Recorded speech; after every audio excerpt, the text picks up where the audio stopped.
How do you conquer fear? That's a question that has been on my mind lately. I've been grappling with it in a heavy way. And I guess it's time that I reflect on how I overcame my own adversities. And I'm going to share that story with you guys today. So, not long ago, I found myself in the grips of, this incredible battle for my life. I was stuck in the sterile walls of a hospital room for months on end, and it was horrible. I was toxic. My body had gone toxic, so I couldn't have any visitors because my bowels were leaching into my body, and a lot of bad things were happening. So, where does this story start, you ask? Well, it starts about 15 years ago, when I actually started to get sick. I got diagnosed longer before that with multiple sclerosis and Crohn's disease, but around 15 years ago, I stopped working. I was getting so sick. And by sick, I don't only mean physically sick. Mentally, my mind was going. I had given up on myself, and I was living in fear. I had given into that feeling that I'm broken goods. I'll never be worth anything again. And so I lived in fear. When am I going to die? What's tomorrow going to bring? How much more pain do I have to go through? And so for 15 years, I believed I was worth nothing, that I couldn't do anything, until I was finally just begging to die. I didn't realize it because outwardly, I wasn't saying those words, but my actions were showing it. The way I treated myself, well, it was abhorrent. It wasn't good. So, guys,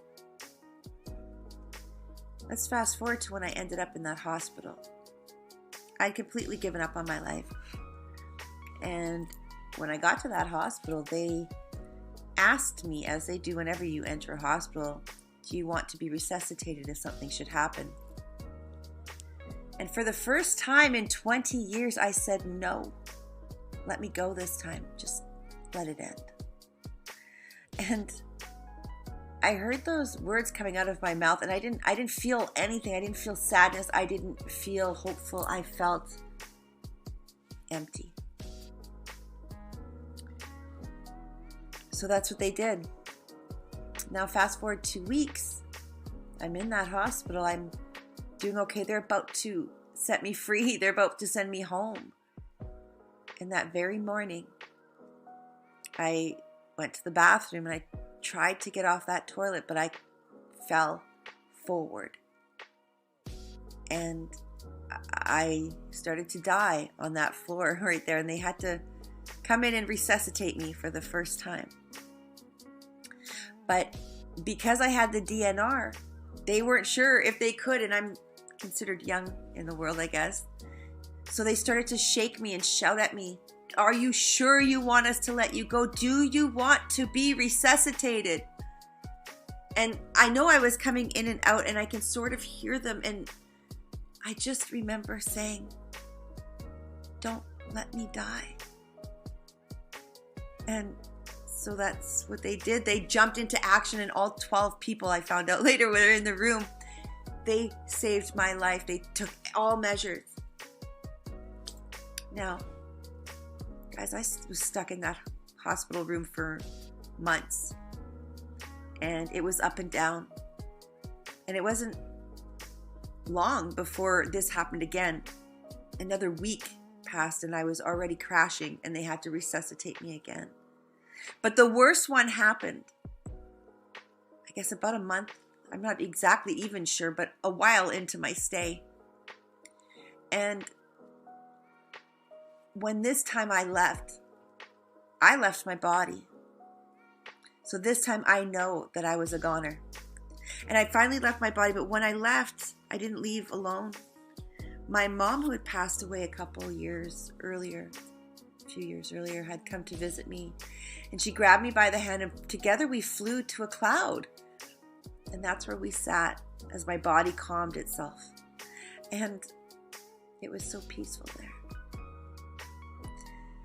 And I remember, I don't know how long I was there for, and I remember just having a conversation with her. And then I heard God's voice talking to me, telling me I'm going to be okay. And I got to go back, but not to worry, because all the answers will be there for me when I return. Even before I can say a word, my eyes popped open and I was in ICU. And I realized that I'm back. He meant it. I'm safe. I'm strong. I'm going to survive. And I don't know how long it was before I sat there in that room feeling fear had lifted from me, that, I wanted to live now. And that's when I opened my computer and stumbled upon a YouTube video from Marissa Peer. It was a beacon of hope. She's speaking passionately about this transformative program that she created. It's called Rapid Transformational Therapy. And she was talking about self-hypnosis. Well, I felt an inexplicable tug on my heartstrings, an undeniable call to explore this unconventional approach to healing. It was like I knew this was what God was talking about. This was the answer. And little did I know that this singular decision would forever alter the trajectory of my life. From the very first RTT session, a profound shift occurred within me. I started to shake loose those chains of the past. I started unveiling a future brimming with hope and vitality and boundless potential. I stopped hating myself and I started to love what life had to offer. And soon my memory was back. My mind was fully under my control. And I felt like I was gaining superpowers. I was powerful. And I knew that I had a lot of potential in my life. And in the face of these life-altering opportunities that I was going forward, this was the first time in years I was looking towards life as I've got hope. But, as fear often rears its ugly head, whispers of doubts and insecurities were still lingering.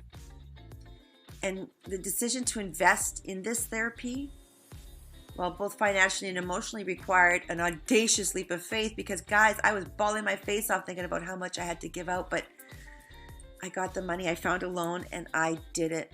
Because I knew God was telling me to go this way. It was trying to help me.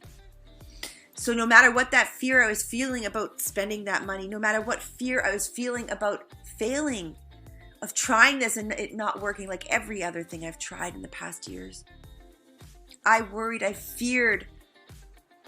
But in comparison, that fear of surrendering to a life trapped in that suffering was way worse, you guys. I had a bigger fear of that. So I jumped. I took this last chance and I reclaimed my existence. I seized it with unwavering determination. Now, looking back, I guess I realized I wasn't solely about the therapy itself. It was about summoning the courage to confront the unknown.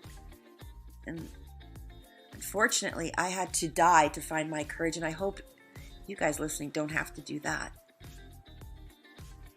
But defying the fear that sought to shackle me, it was that the moment when I recognized that the universe was working for me. It was sending me lifelines. And it was only my responsibility to reach out and embrace it. And for all of those years, every lifeline it sent me, I rejected it because I never thought I was enough. I didn't think I was worthy. But now I was taking it. I was taking it with unwavering determination. No one was going to stop me.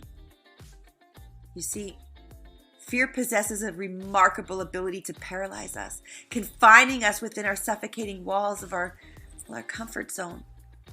And my comfort zone was sitting in that hell, being paralyzed, being blind, not believing I had a life left in me.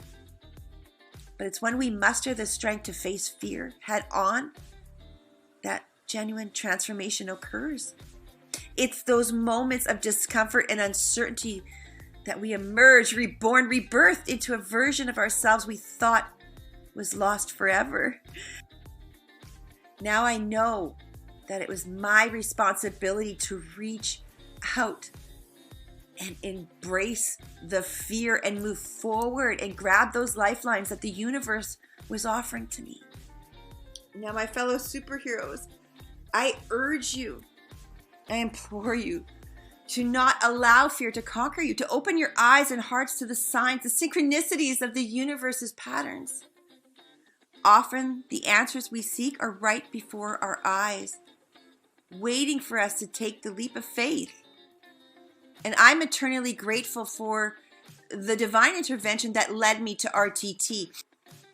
Today, I actually run a rapid transformational therapy company that works worldwide with people to help them heal from whatever is going on. We work with entrepreneurs and businesses and we figure it out.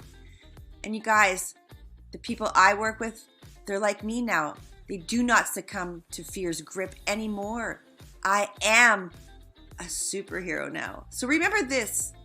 The universe always provides you. It unfurls a tapestry of opportunities for you. It's always rolling out before us. Even when it seems that times are daunting at first glance, the universe is still working for you. It's taking things away to help you. So, guys, have you ever conquered your fear?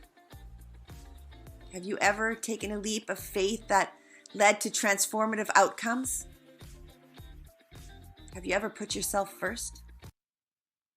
Let's talk about your stories. Leave your comments below.